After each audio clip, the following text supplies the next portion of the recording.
জলটা জোরে পড়ছে, আমি সাইড দিয়ে দাদা করে বেরোবি।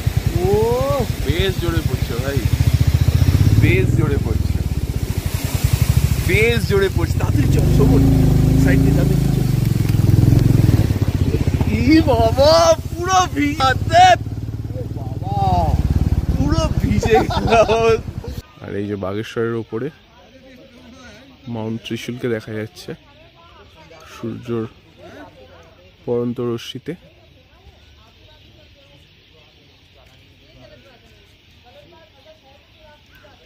কি সুন্দর লাগছে। এখানে আমাদের পুলিশ ধরেছে পারমিটের জন্য গাড়ি।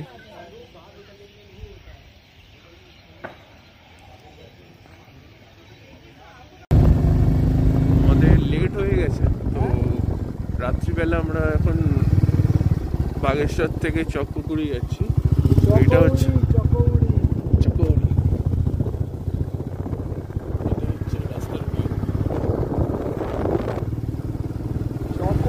আগের পর্বে বাগেশ্বর থেকে চৌকড়ি যাওয়ার পথে জঙ্গলের এই রাস্তার ভিডিওটা আমি মিস করেছিলাম দেখাতে, তাই এই পর্বে এটা দিয়েই শুরু করছি। এই জায়গাটা পুরো পরিষ্কার দেখা যাচ্ছে, পরিষ্কার দেখা যাচ্ছে।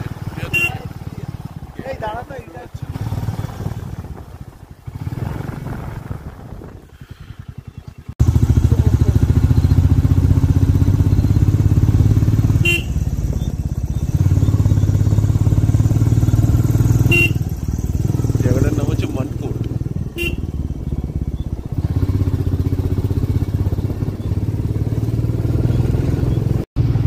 এখন পুরোপুরি অন্ধকার নেমে গেছে। কিছুক্ষণ আগে একটা জায়গায় চা খেতে দাঁড়িয়েছিলাম, তখন ঘড়িতে বাজে 6:30। এখন 7টা বাজে প্রায়। পুরো অন্ধকার জঙ্গলের রাস্তা, অনেকক্ষণ ছাড়া ছাড়া একটা কি দুটো গাড়ি পাস করছে। ঠান্ডার কামড়টাও বেশ ভালো বুঝতে পারছি, কিন্তু এখন থামলে চলবে না। এখানে থামা মানে অনেকটা দেরি হয়ে যাবে, প্লাস বন্য জন্তুর ভয় তো আছেই। মাঝে মাঝে একটা দুটো করে বাড়ি রাস্তার ধারে পড়ছে, একটা গ্রামও পড়লো কিছুক্ষণ আগে, কিন্তু বাদবাকি পুরো রাস্তাটাই অন্ধকার জঙ্গলের রাস্তা। আরে রাস্তাটা দেখা, রাস্তাটা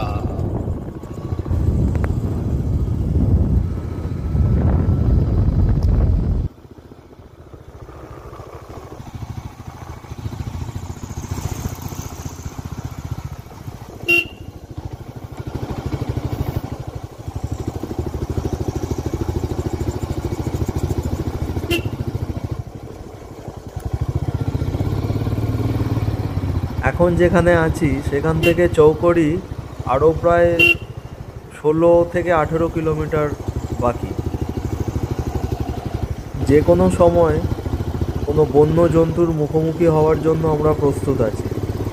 প্রস্তুত আছি মানে এই নয় যে আমাদের কাছে কোনো অস্ত্র বা বাজি পটাকা আছে, মানে ভাবছি এই বুঝি কোনো জন্তু সামনে এসে পড়বে, তখন কি করব এইসবই ভাবছি। ভাবতে ভাবতে বাইক চালিয়ে যাচ্ছি। অন্ধকার জঙ্গলের রাস্তা, তবে রাস্তাটা বেশ ভালো, কোনো গর্ত বা খারাপ রাস্তা নেই, বেশ মসৃণ পিচ রাস্তা। তো একটা নির্দিষ্ট বেগে বাইক এগিয়ে চলেছে। বাইকের স্পিড 30 থেকে 40 কিলোমিটার মতো থাকছে কাঁটাতে।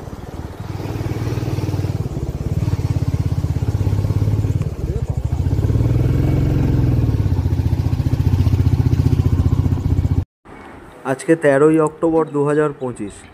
আজকে আমরা রওনা দেব গুঞ্জির উদ্দেশ্যে। মাঝে পড়বে ধারচুলা। এই ধারচুলা থেকে আমরা পারমিটটা সংগ্রহ করব। ঠিক 6:15 सूर्योदय হলো।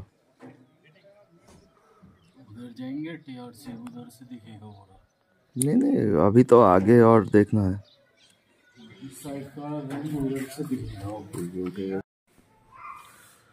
সকালবেলায় দীপক হোমস্টের এরকম লাগে ঠিক, খুব সুন্দর জায়গায়, আর এর ছাদ থেকে ভালোই পিকগুলো দেখা যায়।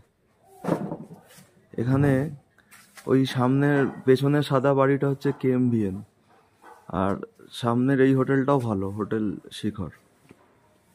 প্রত্যেকটা হোটেল থেকেই ভালোই পিকগুলো দেখা যায়, পঞ্চচুল্লি পিক, আরও যেসব পিকগুলো আছে। আমরা আজকে এইদিকে রওনা দেবো ধারচুলার উদ্দেশ্যে। চৌকড়িতে ব্রেকফাস্টে আপেল, আলু পরোটা, আচার, শসা আর অমলেট। অমলেটটা এখনও দেয়নি। এখন বাজে 8:05। আমরা চেষ্টা করব 8:30টার মধ্যে বাইক স্টার্ট করে দিতে। একটা দারুণ সুন্দর সকালে আমরা চৌকড়ি থেকে রওনা হয়ে গেছি গুঞ্জির উদ্দেশ্যে। দূরত্বটা প্রায় 190 কিলোমিটার। মাঝে পড়বে থল নামে একটা জায়গা, এটা বেশ জমজমাট একটা জায়গা। তারপরে আসবে আর একটা জমজমাট জনপদ, যেটার নাম হচ্ছে দিদিহাট। তারপরে আমরা পৌঁছে যাব ধারচুলায়। সেখানে বিবেক আমাদের জন্য পারমিট নিয়ে অপেক্ষা করবেন। এই রাস্তাটাও দারুণ সিনিক। মাঝে মাঝেই ডান দিকে বরফের পাহাড়ের রেঞ্জগুলো দৃশ্যমান হচ্ছে, দারুণ লাগছে দেখতে। আর এই গাছের আলো আঁধারির রাস্তায় বাইক চালানো যে কি সুখকর, সেটা যারা চালায় তারাই অনুভব করতে পারবে। আমরা যাচ্ছি বাইকে, আমাদের ডান পাশে আমাদের সাথে সাথে চলেছে পঞ্চচুল্লি।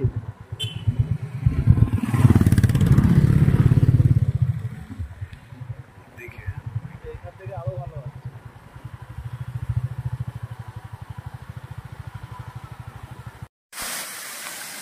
ধারচুলা যাওয়ার পথে একটা জায়গায় এই ঝর্ণাটা পেলাম। এই পথে বেশ কয়েকটা ঝর্ণা আছে শুনেছি, এটাই প্রথম ঝর্ণা। দারুণ জঙ্গলের মধ্যে রাস্তা।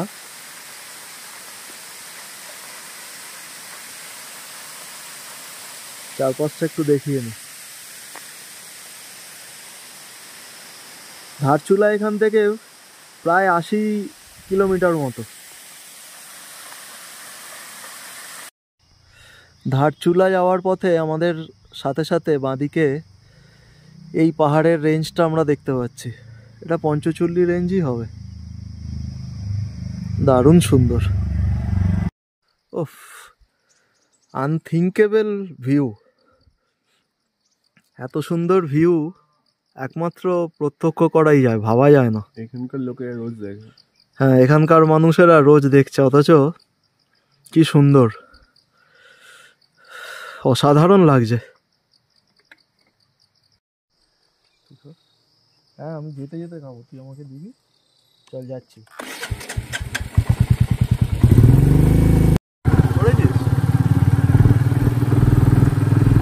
ধারচুলা যাওয়ার বেশিরভাগ রাস্তাটাই খুব সুন্দর, খারাপ রাস্তা খুব কমই পড়বে এই পথে। আমরা দারুণ এনজয় করতে করতে চলেছি। আর এই পথে অনেকটা অংশ জুড়েই বেশ ঘন জঙ্গল পড়ে।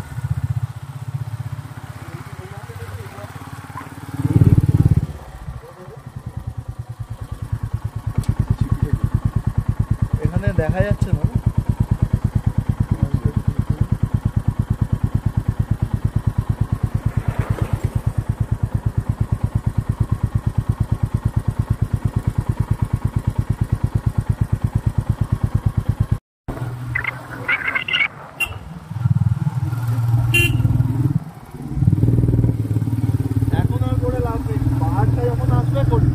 গাড়ি ঘোড়া খুব কম চলে এই পথে, অনেকক্ষণ ছাড়া ছাড়া কিছু কিছু গাড়ি পাস হচ্ছে, তবে বেশিরভাগ রাস্তাটাতেই শুধু আমরাই চলেছি।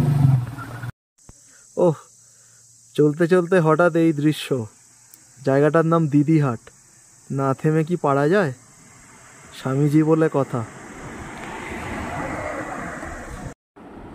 এই জায়গাটা থেকেই একটা রাস্তা বেঁকে যাচ্ছে মুন্সিয়ারির দিকে, আর একটা রাস্তা চলে যাচ্ছে ধারচুলার দিকে। মুন্সিয়ারি এখান থেকে 67 কিলোমিটার। এখানে 3-4 জন পুলিশ আমাদের এই বাইক দেখে এসে আমাদের জিজ্ঞাসাবাদ করতে শুরু করেছিল।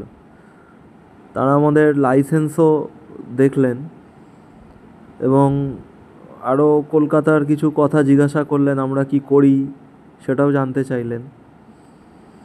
তো বেশ একটু আলাপ পরিচয় হলো লোকাল পুলিশদের সাথে। এখানে এই জায়গাটার নাম হচ্ছে বলধার। এখান থেকে ধারচুলা আর মাত্র 27 কিলোমিটার। আমরা এখানে একটু রেস্ট নেওয়ার জন্য দাঁড়িয়েছিলাম, চা খেলাম।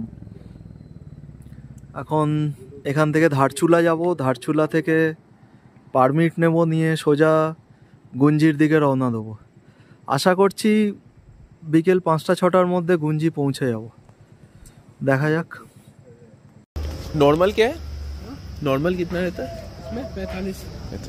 45 তো আমরা ধারচুলা থেকে ওঠার আগে হাওয়াটা চেক করিয়ে নিচ্ছি ফাইনালি। इसमें कम है? 45 है। चल जाएगा ना, गाड़ी बन जाती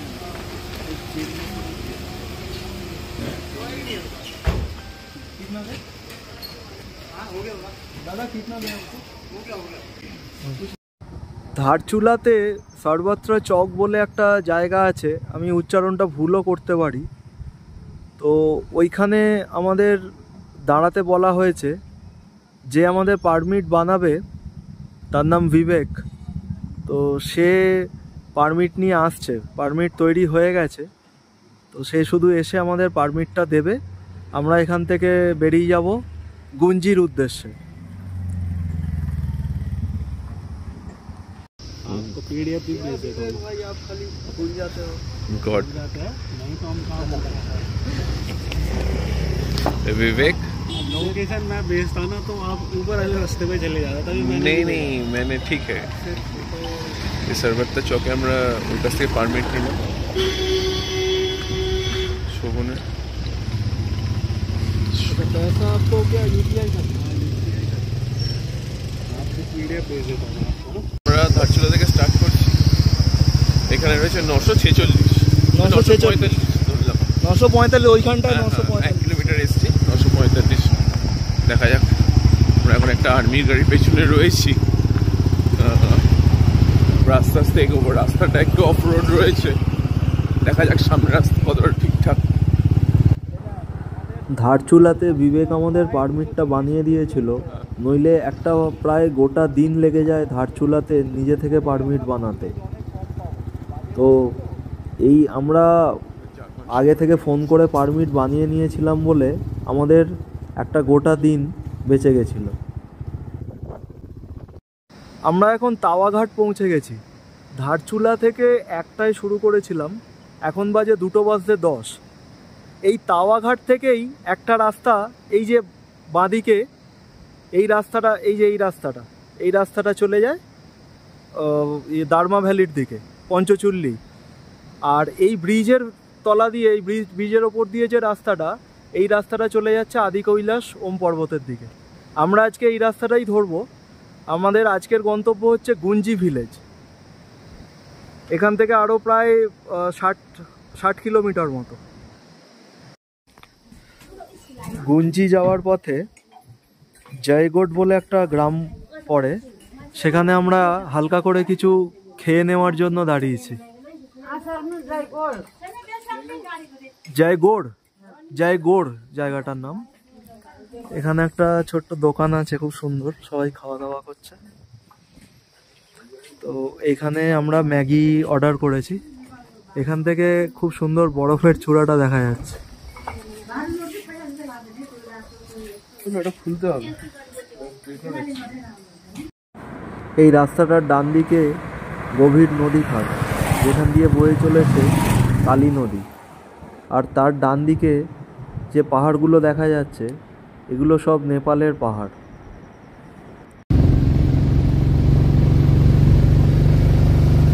ভিডিও কর হয়ে গেছে। এইটাই সেই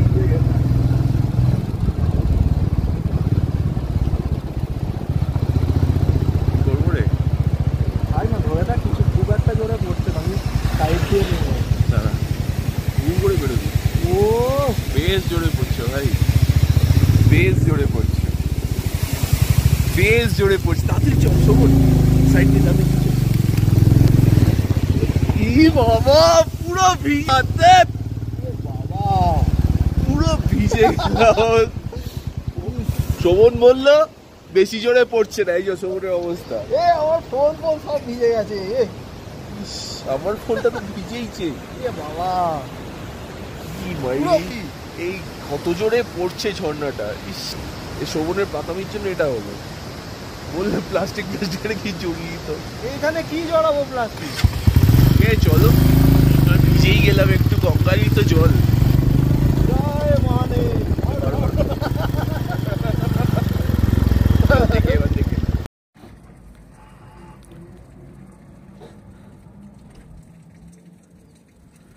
গুঞ্জি এখান থেকে আর হয়তো 17 কিলোমিটার মতো বাকি, বা আর একটু কম হবে। এখন ঘড়িতে বাজে ঠিক 4টে, হয়তো আর আধ ঘন্টার কি 40 মিনিটের মধ্যে গুঞ্জি পৌঁছে যাব। প্রচণ্ড খারাপ রাস্তা, গাড়ি একবার আছাড় খেয়েছে অলরেডি। কত কাছে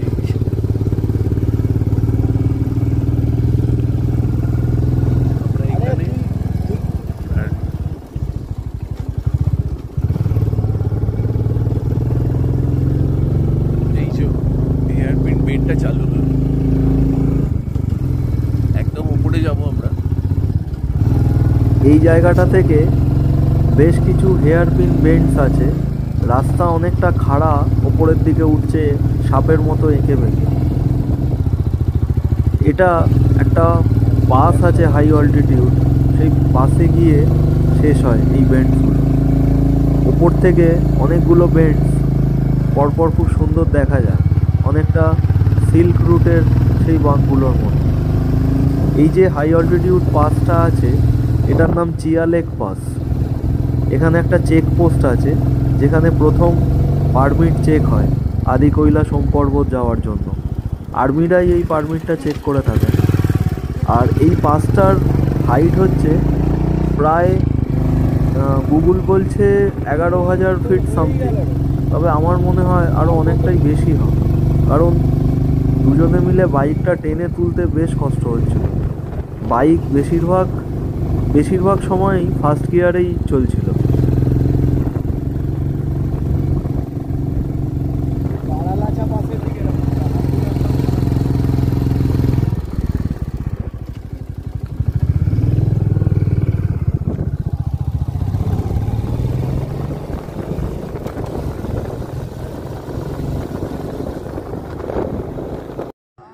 ভেবেছিলাম বাইকটা দুজনকে নিয়ে এত দূর অবধি আসতেই পারবে না, তবে বুলেট তো বুলেটের কোনো তুলনা হয় না। তবু রাস্তায় নামন বলে একটা ছেলের সাথে আলাপ হয়েছিল, সে একা গাড়ি ড্রাইভ করে আদি কৈলাসম পর্বত ঘুরতে এসেছে। তো আমি তাকে বলেছিলাম যে যদি বাইকে করে আমরা দুজনে মিলে উঠতে না পারি, তাহলে ও যেন চিয়া লেক পাস অবধি অন্তত আমাদের লিফট দেয়। তো ছেলেটা খুবই ভালো, সে এক কথায় রাজি হয়ে গিয়েছিল। তবে নমনের দরকার বিশেষ পড়েনি আমাদের। এই যে নমনের গাড়িও পৌঁছে গেছে, ও আমাদের পেছনই আসছিল। যদি রাস্তায় কোনো সমস্যা হতো তাহলে নমন আমাদের হেল্প করত। আমাদের দুজনের এই ভিডিওটা নমনই করে দিয়েছে, ও খুবই ভালো ছেলে। তোর হচ্ছে তুই যে বসে দাঁড়িয়ে গ্লাভসটা পর, সেটা তো পরছিস না তুই। হ্যাঁ, এসে গেছি বলে কত 1.5 ঘন্টা ধরে এসে গেছি।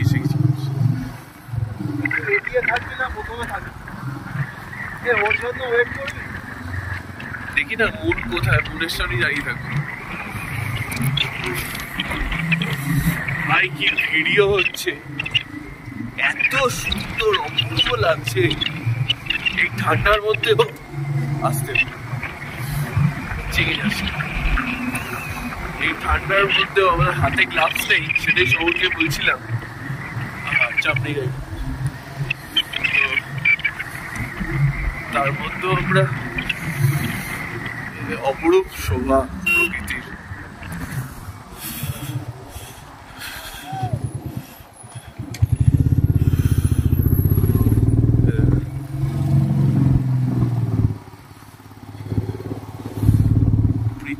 স্টে চালু হয়ে গেল এখানে। স্বাস্থ্য সীমা চৌকি, এটা স্বাস্থ্য সীমা চৌকি। গুঞ্জি জিজ্ঞেস কর, গুঞ্জি।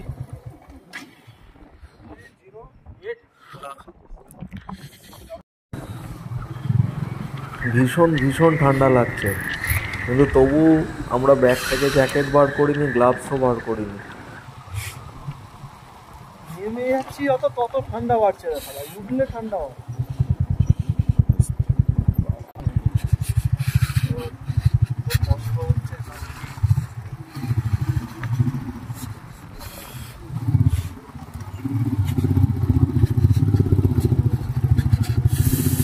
এখানে তো কমেছে কালী নদীর রংটা মারাত্মক হয়ে গেছে।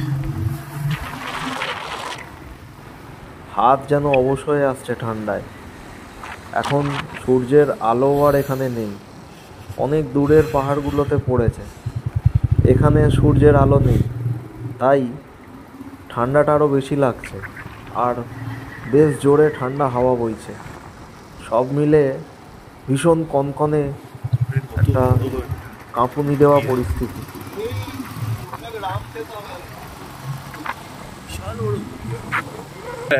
এই পড়ে গেলাম, পড়ে গেলাম, পড়ে গেলাম।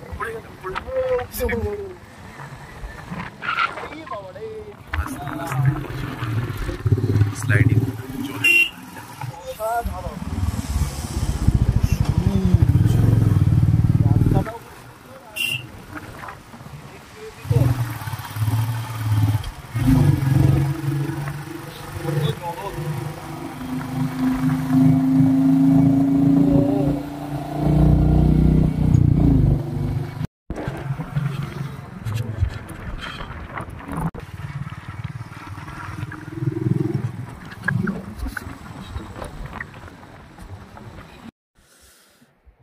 গুঞ্জি গ্রামের একদম কাছাকাছি চলে এসেছি। এখন ঘড়িতে বাজে 6:10, না 5:10 বাজে ঘড়িতে। এখানে বেশ অনেক ঘর বাড়ি আছে, আর্মি ক্যাম্পও আছে। এখান থেকে আর 1 কিলোমিটার মতো হবে। প্রচণ্ড ঠান্ডা, হাত ফাত জমে যাচ্ছে, আমি গ্লাভস পরিনি। আমরা 5:30 নাগাদ পৌঁছে গেছি। গুঞ্জি যাইনি, গুঞ্জি থেকে 2 কিলোমিটার আগে নাপালচু গ্রামে এই হোমস্টেটাতে একটা রুম নিয়েছি। একটাই রুম ছিল, ডাবল বেড, ছোট কিন্তু পরিষ্কার পরিচ্ছন্ন। 1200 টাকা পার হেড হিসাবে নিয়েছে, সাথে ডিনার আর ব্রেকফাস্ট। গুঞ্জি এখান থেকে আরও 2 কিলোমিটার। এখানে ট্যুরিস্ট এখন ভালোই আছে। আজকে 13ই অক্টোবর। গুঞ্জি গেলে রুম পেতাম কি না সেটার একটু ডাউট লাগছিল, তাই এখানে পেয়ে আর এগোইনি। নমস্কার বন্ধুরা, আজকে আমরা আছি গুঞ্জিতে। অ্যাকচুয়ালি গুঞ্জিতে নয়, গুঞ্জি থেকে 2 কিলোমিটার আগে নাপালচু নামে একটা গ্রাম আছে, এখানেও বেশ কিছু স্টে অপশনস আছে। তো আজকে গুঞ্জি পৌঁছতে 5:30 বেজে গিয়েছিল, মানে এই নাপালচুর কাছাকাছি যখন পৌঁছই। তো এখানে একটা স্টে মোটামুটি ঠিকঠাকই, ভালোই। তো ওখানে আমরা দুজন থেকে যাওয়ার সিদ্ধান্ত নিয়েছি। আগামীকাল আমরা আদি কৈলাস আর ওম পর্বত এই দুটো করব। প্রথমে আদি কৈলাস যাব, সেখান থেকে ফিরে ওম পর্বত যাব প্ল্যান করেছি, এরকম ভেবেছি। লেপু লেক পাস আমাদের প্ল্যানে ছিল, তাহলে 2 দিন লাগতো, একদিনে 3টে হতো না। সেক্ষেত্রে আগে আদি কৈলাস গিয়ে পরদিন ওম পর্বত আর লেপু লেক পাস, অথবা আগে ওম পর্বত লেপু লেক পাস গিয়ে তারপরের দিন আদি কৈলাস।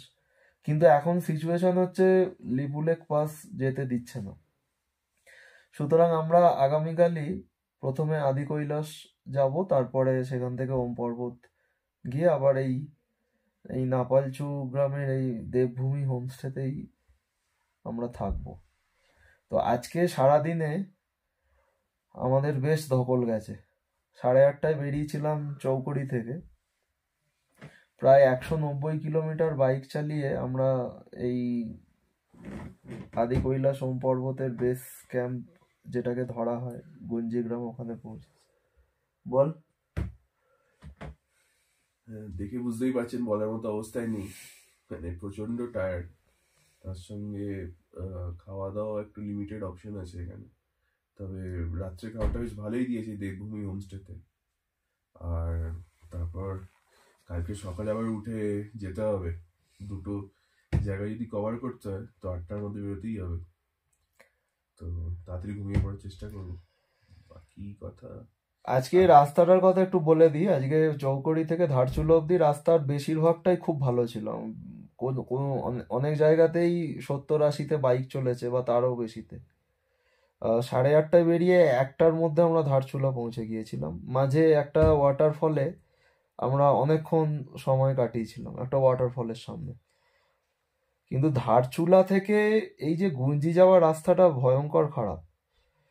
এই রাস্তাটার দৈর্ঘ্য হচ্ছে 79 কিলোমিটার, গুঞ্জি ধরলে 81 কিলোমিটার। আমরা 1টায় ধারচুলা থেকে রওনা দিয়ে আমরা নাপালচু পৌঁছালাম বিকেল 5:30টায়।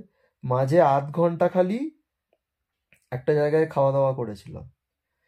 তারপর আর ওই 5 মিনিট 10 মিনিট 2বার কি 3বার দাঁড়িয়েছি। একটা জায়গায় এমন ছিল সেখানে কাঁচা মাটি পড়ে আমাদের বাইকটা আছাড় খেয়েছে। বুলেট মেটিওর 350 নিয়ে আমরা দুজনেই পড়ে গেছিলাম। মহাদেবের কৃপায় কারোর ব্যথা লাগেনি সেরকম, বাট হেভি চ্যালেঞ্জিং রাস্তা ছিল। আর সিনিক বিউটি বল, তো অসাধারণ, মানে অসাধারণ। এই রুটটা যেহেতু বেশি এক্সপ্লোর হয় না, তো এখানকার সিনিক বিউটি মানে বলে বোঝানো যাবে না। এত ঝর্ণা, মানে কিছু দূর ছাড়া ছাড়াই একটা করে ঝর্ণা, এবং ঝর্ণাতে আপনাকে ভিজতেও হবে। একটা ঝর্ণাতে আমরা পুরো আমাদের জামা কাপড় ভিজে গিয়েছিল, জিন্স জুতো। জাস্ট 2 সেকেন্ড 3 সেকেন্ডের মধ্যে যেন উপর থেকে কেউ 1 বালতি জল ফেলে দিল, এরকম সিচুয়েশন। আর এছাড়া একটা খুব ইম্পর্টেন্ট বিষয়, যারা এখানে আসছেন অবশ্যই জিওর পোস্টপেড সিম ক্যারি করবেন যদি নিজের ফোন থেকে কথা বলতে হয় তো। আমরা এই হোমস্টের ওনার যিনি ছিলেন তার ফোন থেকেই আমরা বাড়িতে ফোন করে জানিয়েছি যে ঠিকঠাক পৌঁছে গিয়েছি। আমাদের কারোর ফোনেই নেটওয়ার্ক নেই। তো আজকে এই অবধি থাক, অনেকক্ষণ কথা হলো। আগামীকাল কি হলো আবার রাত্রিবেলা দুজনে মিলে জানাবো। Good night. শুভরাত্রি।